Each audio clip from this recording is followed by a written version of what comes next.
Sit back, relax. If there's anything we can do to make your flight a little more enjoyable, please don't hesitate to ask.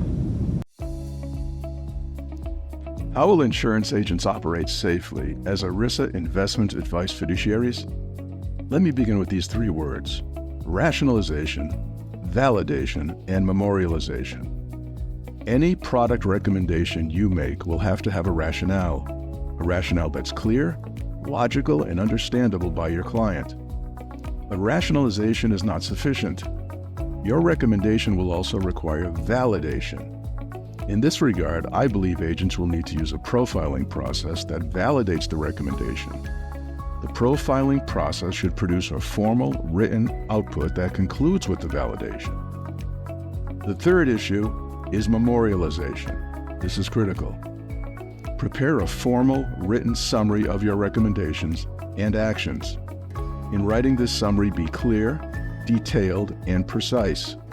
Restate the reasons for the recommendation, the benefits the recommendation creates, any risks that are mitigated by the recommendation, and the agreement that you secured from your client. For example, in addressing, say, longevity risk, did you have the client watch an educational video that explains the dangers to retirement security when longevity risk is left unaddressed? Record the fact that the client watched the video. Include any significant comments the client verbalized that indicated agreement with your recommendation. Did you use a profiling tool such as the Constrained Investor Profiler? This is absolutely important. It validates the need for longevity risk management. Attach the profiler output to the summary.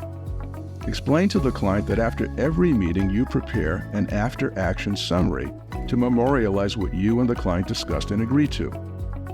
You and your client should sign this summary.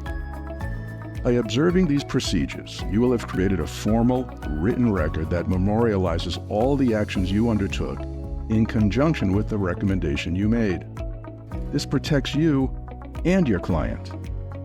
Now, hopefully no problem will ever develop over your recommendation because you have operated in such a forthright, clear, concise, and communicative manner.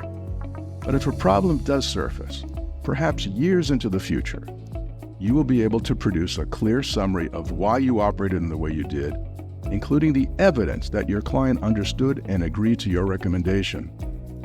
What I'm describing is prudent and necessary. Don't shortcut in this regard.